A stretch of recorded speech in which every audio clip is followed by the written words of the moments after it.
مریم صاحبہ کے ہسبینڈ کی ایک آپ کو ویڈیو کلپ دکھاتا ہوں, یہ دیکھیں پھر اس پہ بات کرتے ہیں. یا اللہ جنتا کے تھوڑے ولی اللہ انہاں سرحدوں تے بیٹھے دے تے کوئی میلی نظر نہ دی دے. آمین. یا اللہ آزاد کشمیر کو یا اللہ دی دھرتی ہے. یا اللہ پاکستان کو سلامت رکھے. آمین. آزاد کشمیر کو سلامت رکھے. آمین. یا اللہ اس ملک کے اندر نظام مصطفیٰ راج کروا. آمین. یا اللہ اولیاء اللہ دی محنت محبت اور برامتاں دی وجہ سے پاکستان ملے. یا اللہ اس کی حفاظت فرما. آمین. یا اللہ جڑے اس تے بارڈر ہوتا ہے اس وقت بیٹھے دے انہاں دی بھی حفاظت فرما. آمین. یا اللہ مجاہدین دی حفاظت فرما. آمین. یا اللہ جہاد کرنے والے دی حفاظت فرما. آمین. یا اللہ مقبوضہ کشمیر کے اندر جڑے 1 لاکھ شہداء دے مزارات ہیں یا اللہ انہاں دیاں قربانیاں قبول فرما. آمین. انہاں دی شہادتاں دے سلے آزاد کشمیر جس طرح آزاد ہے اسی طرح مقبوضہ کشمیر کو آزاد فرما. یا اللہ پاکستان کا نیک حکمران لیا. یا اللہ تیرے حبیب تے چاہن والے حکمران لیا. اپنے حبیب تے عاشق لیا. یا اللہ جڑے ممتاز قادری دے محبت والے انہوں نے لے کیا. یا اللہ ایک بے دین حکومت پاکستان تے آ گئی ہے. یا اللہ اس کا خاتمہ فرما دے. یا اللہ وہ ارادہ کر دی آزاد کشمیر میں بے دین حکومت آنے واسطے. یا اللہ ادھر والے تو ادھر بے دین نہ آنا دے. یا اللہ تو فضل فرما کرم فرما. اللہ تو عطا کرن والے تو اپنے محبوب صلی اللہ علیہ وسلم دا صدقہ اور انہاں بلیاں دے یا اللہ صدقے وچ اساں تے فضل کرم خیر عطا. جی ناظرین, یہ سہیلی سرکار کے دربار کے اوپر سب سے سب دعا کر رہے ہیں اور ان کے دعا کا انداز دیکھیں اور دعا کی تہذیب دیکھیں اور اس کے بعد جو کچھ انہوں نے اس میں کہا کہ شہداء کشمیر کی قربانیوں کو قبول کر. شہداء کے مرتبے کے بارے میں تو پہلے ہی قرآن نے واضح کیا ہوا ہے کہ جو اللہ کے راہ میں مارے جاتے ہیں تو ان کو مردہ نہیں کہا جاتا, وہ تو زندہ ہوتے ہیں. اور شہید کے مرتبے اور مقام کے اوپر اس طرح کی دعا میری سمجھ سے باہر ہے. اور دوسرا میں آپ کو اس صفتر کی ایک اور بات آپ سے شیئر کروں کہ صفتر عوام جو ہیں یہ آزاد کشمیر کے اس انتخابی مہم میں جہاں اپنی بیگم کا ساتھ دے رہی ہیں تو وہاں دوسری طرف یہ مذہبی کارڈ بھی وہاں کھیل رہے ہیں. اور کبھی یہ آزاد کشمیر کے لوگوں سے مادر ملت کا نعرہ لگواتے ہیں اور کبھی کہتے ہیں اور پھر کبھی مذہب کی بات کرتے ہیں. اور اس طرح پتہ نہیں یہ بندہ اپنے آپ کو کیا ثابت کرنا چاہتا ہے. مجھے تو اس بندے کا کوئی سیاسی شعور ابھی تک نظر نہیں آیا جس کے اوپر میں کوئی کہہ سکوں کہ بھائی یہ بندہ واقعی کوئی سیاسی سوجھ بوجھ والا بندہ ہے. اور پھر یہ کہتا ہے جی کہ بے دین حکومت. ابے بھائی آپ کے سسر جب تھے حکومت میں تو کیا وہ دین والی حکومت تھی؟ یعنی یہ اس طرح کی باتیں ہیں جس طرح. اور ان کے اگر آپ پروفائل اٹھا کے دیکھیں تو ان کے بارے میں یہ کہا گیا ہے کہ جی انہوں نے تو بڑی اچھی تعلیم حاصل کی ہے. پتہ نہیں یہ ڈگریاں کہاں سے لاتے ہیں, کیا کرتے ہیں بھائی, مجھے آج تک ان لوگوں کی سمجھ نہیں آئی. اور ان کو آج تک یہ اس احساس کمتری کے خول سے باہر نہیں نکلے کہ میں میاں صاحب کا داماد ہوں. اور پھر دیکھیں سیاست تک بہت بڑی فیلڈ ہے, اس میں پروفیشنلی کام کرنے کے لیے سیکھنا پڑتا ہے, چیزوں کو کرنا پڑتا ہے. مگر ہمارے ملک میں جو سیاست رائج ہے اس میں ان چیزوں کو نہیں دیکھا جاتا. جو بھی للو پھلو لگڑ بگڑ ہوتا ہے وہ آگے آ جاتا ہے, کوئی برادری ازم کے نام پہ, کوئی پیسے کے, کوئی بڑے لوگوں سے رشتہ داری کے نام پہ, کوئی کس طرح. تو یہ اب آپ دیکھ لیں کہ ان کی معاشرتی حیثیت انسان کیا ہے. تو میں تو یہ دعا کروں گا کہ حکومت اگر بے دین نہ آئے تو جو لوگ ہمارے ہیں ہم سب کو دین میرے سمیت سب کو سیکھنا چاہیے. اور کم از کم اس طرح ہاتھ پھیلا کے دعا نہیں ہوتی بھائی. اور پھر آپ کسی ولی کی قبر پہ کھڑے ہو کے تو مخاطب اللہ کو کر رہے ہیں تو یہ بھی کوئی عجیب سی منطق ہے. تو پھر آپ سیدھا اللہ سے ہی مانگیں. یہ ولیوں کو وسیلہ بناتے ہیں اور ولیوں کے درباروں پہ جا کے جھوٹ بولتے ہیں الٹی سیدھی دعائیں کرتے ہیں. اس سے آپ کی سیاسی شخصیت پہ کوئی فائدے والی بات نہیں ہوگی. اور جس دین کی بات آپ کرتے ہیں دین کو سیکھنا پڑتا ہے, اس میں مار کھانی پڑتی ہے. صرف ختم نبوت کا نعرہ لگانے سے ہماری ذمہ داری پوری نہیں ہو جاتی. اور نبی علیہ الصلوۃ والتسلیم کے بتائے ہوئے راستے پہ چلنا, اس کے تحت زندگی گزارنے کا نام جو ہے وہ اتباع نبی ہے. تو یہ وہی گاؤں والی باتیں آپ کرتے ہیں جس طرح مانسر ایبٹ آباد کے لوگ کرتے ہیں. تو میں نے سوچا شاید آپ نے میاں صاحب کے خاندان میں آنے کے بعد کچھ سیکھا ہو, تو مجھے تو آپ اسی طرح کے معصوم دکھائی دیے جس طرح ایک دیہاتی علاقے کے لوگ ہوتے ہیں. اچھا ناظرین, اب ہم آگے چلتے ہیں. اب ہم بات کرتے ہیں بلاول صاحب کی, وہ کیا کہہ رہے ہیں. کہ ہمیں ایک عوامی وزیر اعظم کی ضرورت ہے. ہم سمجھتے ہیں کہ کشمیر کو ایک جیالہ وزیر اعظم کی ضرورت ہے. آپ نے پچھلے 3 سال میں تبدیلی وزیر اعظم کا روایت دیکھا ہے. اب آپ پہ یہ ذمہ داری ہے. جموں اینڈ کشمیر کے پی ایس ایف کے کارکن کا ذمہ داری ہے. پاکستان پیپلز پارٹی کے خواتین ونگ کا ذمہ داری ہے. پاکستان پیپلز پارٹی کا ہر جیالہ کی ذمہ داری ہے. آپ ہی کشمیر کو بچا سکتے ہو. آپ ہی کشمیر کو کٹ پتلی راج سے بچا سکتے ہو. کٹ پتلی راج سے بچنے کے لیے ایک واحد راستہ ہے, وہ قائد عوام کا راستہ ہے, وہ بی بی شہید کا راستہ ہے, وہ جی اے بھٹو کا راستہ ہے, وہ پاکستان پیپلز پارٹی کا راستہ ہے. اور 25 جولائی کو اب تیر پہ تھپا لگا کر قاسم مجید کو منتخب کریں گے. جی ناظرین, بلاول کا رونا بھی دیکھ لیں. بلاول کہتا ہے جیالہ وزیر اعظم چاہیے. یہ جیالہ کیا بلا ان لوگوں نے نکالی ہوئی ہے, مجھے آج تک اس کی سمجھ نہیں آئی. اور پھر کہتا ہے کہ کٹ پتلی وزیر اعظم نہیں چاہیے. یعنی کوئی لیڈر کی کوئی گفتگو کا انداز ہوتا ہے جس سے کوئی تجزیے والی بات ہم نکالتے ہوتے ہیں. اب اس طرح کے لیڈروں کی گفتگو سے میں کیا تجزیہ کروں جس کا نہ کوئی الفاظ کے اندر نہ کوئی آگے ہے نہ پیچھے ہے. وہی پرانی فرسودہ چیزیں ریپیٹ کی جا رہی ہیں. اور بات اس نے بھی جا کے ٹھپے پہ ختم کی کہ 25 کو آپ جو ہے وہ تیر کے اوپر ٹھپا لگائیں.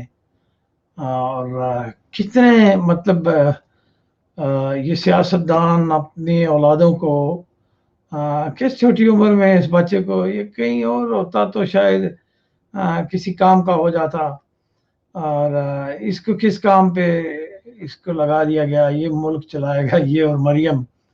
اور اوپر سے خان صاحب کو دیکھ لیں کہ وہ آزاد کشمیر میں آ کے کہتے ہیں جی کہ میں تو بتانے آیا ہوں کہ سیکیورٹی کونسل میں 1948 میں مسئلہ کشمیر کو لے گئے. ابے بھائی سیدھی بات کرو, میں الیکشن مہم کے چکر میں آیا ہوں.